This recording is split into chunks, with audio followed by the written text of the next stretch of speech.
Yuta vs Maki, the cursed child versus the last Zenin clan member. Today we'll be talking about Yuta vs Maki, which you probably guessed from the thumbnail. That will be all arcs, meaning we will be basically comparing Yuta and Maki throughout the entire story of Jujutsukaisen, since they are both important and big characters to the story.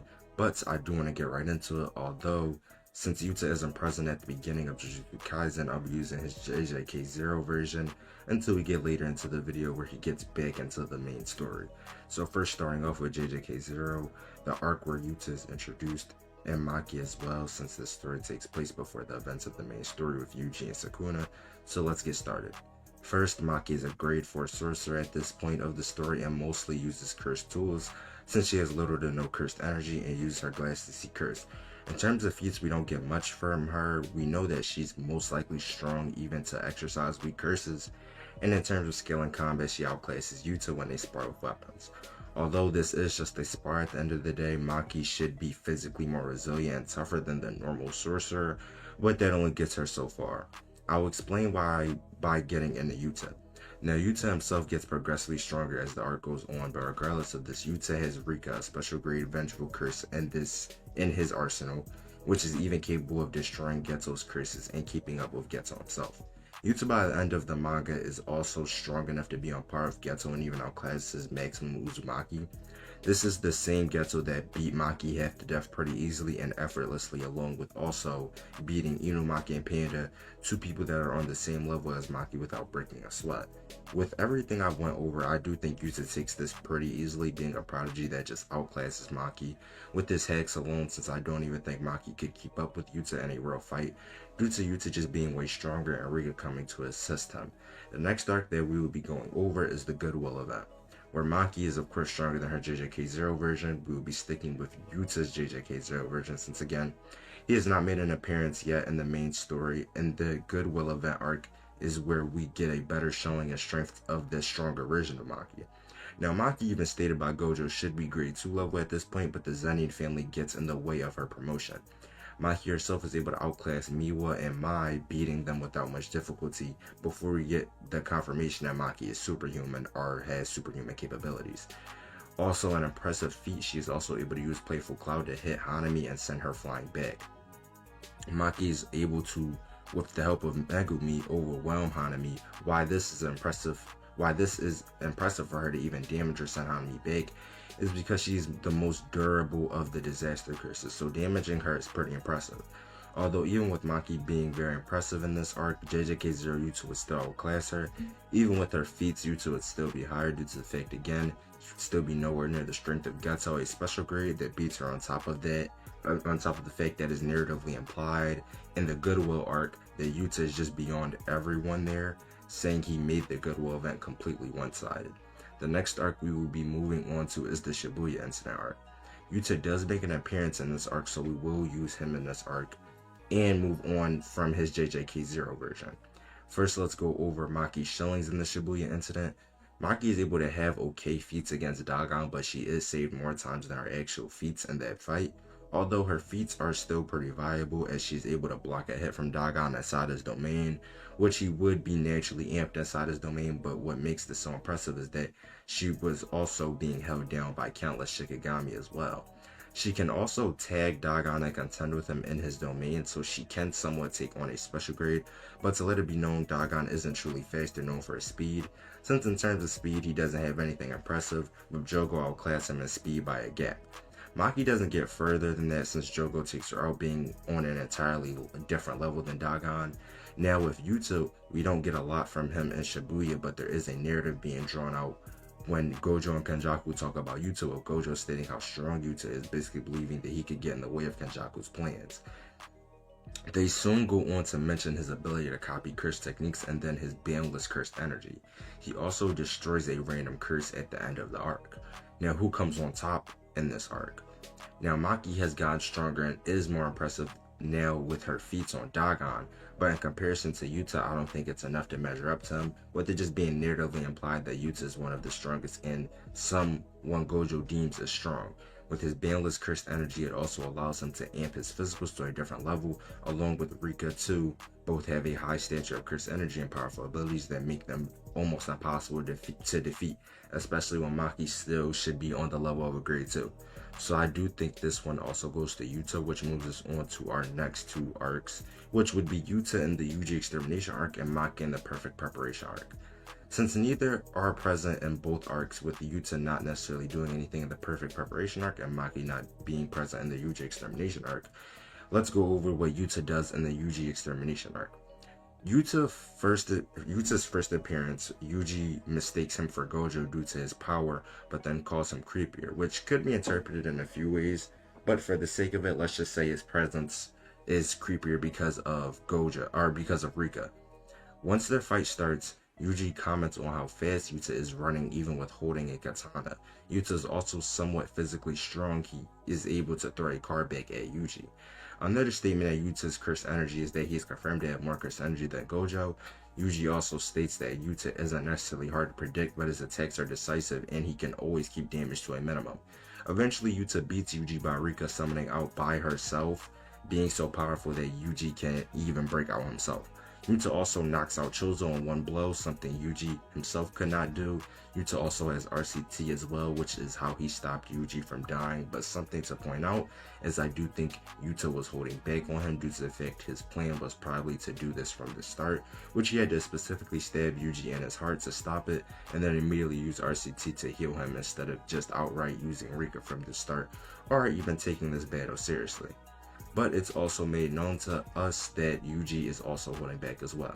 Yuta does also have statements in scaling the 15-finger Sukuna via Yuji saying that he thinks Yuta could kill or be the one to fight Sukuna, saying he thinks he could be the one, but he would only be referring to a base Yuta, and possibly Rika with a glimpse of her power. Although it's a chance Yuji doesn't have an accurate gauge of Sukuna's power or how strong he is, but he did retain knowledge of him eating the 10 fingers to make it 15 fingers he had ingested.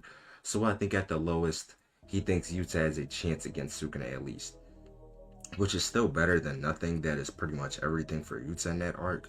And now we can move on to Maki in the Perfect Preparation arc, which by far is way stronger than every version we have covered so far. Since this arc she fully awakens her heavenly restriction, Maki is able to just outright blitz Obi and the Kukuru unit, which she absolutely annihilates them. Maki is also able to deal with the Hei somewhat easily, even with them jumping her, and they are stated to be the strongest sorcerers of the Zenin clan. Her body is also so fortified that Ranta's curse technique can't even hold her. After she is done killing all of the Hei, she fights Naoya, as she can react to base Naoya somewhat easily until he uses projection sorcery and sends her flying. It's stated Maki is at a disadvantage due to her injuries and blood loss, and also due to Naoya also being subsonic speed, it being implied as top speed he's faster than her. But due to the heightened senses, she can still perceive Naoya and react to him, where she can basically one-shot him with one punch from her. She also receives the Soul Split Katana as well, which is a powerful special grade tool. Yuta and Maki both get way better scaling since Maki awakens and Yuta gets more definitive scaling to his name. Now how they compare against each other is actually quite interesting, although I do think Yuta, even after her awakening, is definitely on the same tier as Maki in physical attributes. I do think Maki is physically stronger and probably naturally tougher than Yuta is, but I do think Yuta is faster. In terms of speed, Maki should slightly be above base Naya, since she does hold back, so she does block all of his attacks, but gets grabbed by him as well, along with him trying to tag her once again, and she blocks the tag. So I think they have somewhat relative speed scaling, but this could be due to her being injured and blood loss too. But at the highest point, this would just put her on the higher speed tier than base Naya, since we already know projected sorcery. Naya is incredibly fast, but since Maki gained enhanced senses, she understood projection sorcery and used it against them. Yuta on the other hand is also faster than him as well, and I'd argue by a bigger margin, as when Yuta and Naoya face off against Yuji and Chozo, Naoya is closer to Chozo, and when Chozo tries to use a technique, they both react at the same time and run at Chozo. With Yuta getting there at the same time and even further, although this could be due to him going after Yuji, but regardless he traveled a longer distance than Naoya. in a shorter amount of time as well. I just realized I was saying his name wrong the entire time. That's hilarious. Along with the fact Yuta just blitzes Chozo, something Naohaya couldn't even do in base, so I just think he would upscale more than Maki does with this comparison. Now Yuta's hacks in a way is what really seals the deal since he still has Rika, which is usually relative to him, or if love amped is probably higher. But with Rika, Yuta can continue to replenish his cursed energy pool and access cursed speech as well. Now, since Maki's body is stronger and tougher and all of her senses have increased and been heightened, it's in question if cursed speech would even work on her, but I personally think it would, but to a certain extent.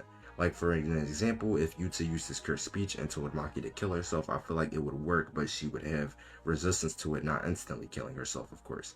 But due to Yuta's output, I think it would eventually succeed. Now, the only way I can see Maki truly winning this is if she uses her perk of not being able to be sensed and stabbed Yuta in a vital spot with Soul Split Katana, which is a Dura neck essentially. Maki can directly cut Yuta's soul with it, so if she lands a lethal blow, the win is almost guaranteed hers. But I think under normal circumstances, I'd give this one to Yuta clearly, but it is definitely way closer than the past matchups. That will conclude those two arcs and move us right along to the Culling games. To give a quick summary on what changes about the McCullen games is that Maki has to fight the cursed version of Naohaya and ends up being the victor and gets stronger, becoming a demonic fighter equal to Toji Zeni. Maki also has feats on 15-finger Sukuna, but only in terms of physical relativity. Since Sukuna output was only nerfed, but says himself, his physicals are fine. Where Maki proceeds to be able to tag him and even take point blank punches from him and shrugged him off without taking super significant damage. But no, I don't think Maki is on the same level as 15-finger Sukuna at his peak when he can use his techniques, but she would scale to him at least in terms of speed and strength, which is still impressive, and with that we can move on to Yuta. Yuta in Culling games pretty much runs a gauntlet with his entire colony. Yuta fights Kuro, Oro, and Ryu back to back, and it's implied he did this all while holding back, since Ryu said without the rule Yuta would have killed them. Yuta also does have access to sky manipulation, same as Oro, and he also gains just overall better scaling to his name. But with all of these extra factors, the question is, does the outcome change? Yes and no in a way. Let me explain. Maki now being so strong that she can physically keep up with 15-finger Sukuna is a big problem, since I do think that would give her the speed advantage over Yuta now by a decent margin. I do think Yuta can still react to her though. I don't think she can just outright just blitz him, but it would make it harder for him to keep up with her speed. But now that he has sky manipulation, he is way better defensively and offensively, since he should be able to just do the same thing Oro does with him and just distort space to mess up her chain of attacks. Although in a head-on battle, I do think Maki outskills him with weapons if he was to use his katana to fight her with her sword. I do think that wouldn't really end well for him due to Maki now being way stronger and faster and being skilled with cursed tools and weapons, since she uses them more than anything else. Now adding Rika onto the factor, I do think Rika she might just be able to outlast her, since he could simply just well back up his cursed energy, along with the fact that, like I touched up on before, Rika is around the same level as Yuta, so that puts her at a disadvantage having to fight both. In my honest opinion, I do think this one could go either way, with Maki just physically outpacing Yuta and overwhelming him, or Yuta just out-hacking Maki. But for the sake of the video, I will give it to Maki, since I could see it easily being leaned towards her due to her scaling to Sukuna and her Soul Split Katana, which would now get us into the last and final arc, which is the Shinjuku Showdown. In the Shinjuku Showdown arc, Yuta and Maki both have feats on true form Sukuna to specify after he's fatigued and weakened, after fighting Gojo of course. Both of them having their encounters and new scaling to go off of, since prior to them fighting Sukuna, they trained for 3 months, so they are now significantly stronger as well. Now Yuta and Maki pair up fairly well against each other in this arc. In terms of physical stats, I do think Maki is superior to Yuta, although you could argue the Sukuna Maki was fighting was amped. I don't think it would be a big enough gap for her to just blitz Yuta, so they should be relative in speeds. Yuta also does have Rika, who also went relative and has scaling to the weaker Sukuna as well, and it is always just implied Rika is near or on the same level as Yuta. Since Yuta trained, Rika also got stronger, and we can tell this by her form changing and her size looking bigger than it was before, so she has gotten stronger as well. So Maki once again has to deal with both of them similar to how Sukuna had to, although I feel like the biggest problem for Maki to deal with is Yuta's domain. Now, due to her cursed energy, the shorehead effect won't work, and neither is she forced to be in the domain, but that does not mean she's just safe from the domain itself, since as long as she's in Yuta's vision, he can still attack her, and him and Rika can keep her from leaving. Yuta would also be naturally amped by his domain along with having an arsenal of cursed techniques. His techniques were so powerful in his domain that he was able to hurt and damage Sukuna. I just don't really see much hope in Maki being able to beat Yuta with his hacks and the fact that he just has a lot more advantages over her. So I'm going to give this one to Yuta. This would mean Yuta won in every arc beside Culling Games, which would make him the overall victor over Maki. This also concludes the entire video itself and brings us to the end. Of course, if you got to this point and you enjoyed this video, I really would appreciate it if you liked and subscribed, since you guys have already gotten me super close to 3K in such a short time. I truly appreciate it, and like I say in my other topics, if you have any thoughts or your own takes, you're free to share it in my comments, and with that, I will see you guys in the next one. Peace.